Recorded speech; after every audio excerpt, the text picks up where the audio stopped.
பொய்யர் திருவடிகளே சரணம்.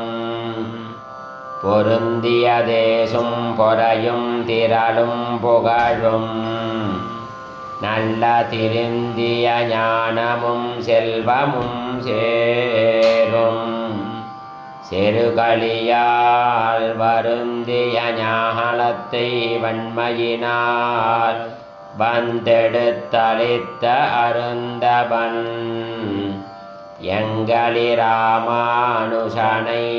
அடைபவர்க்கே.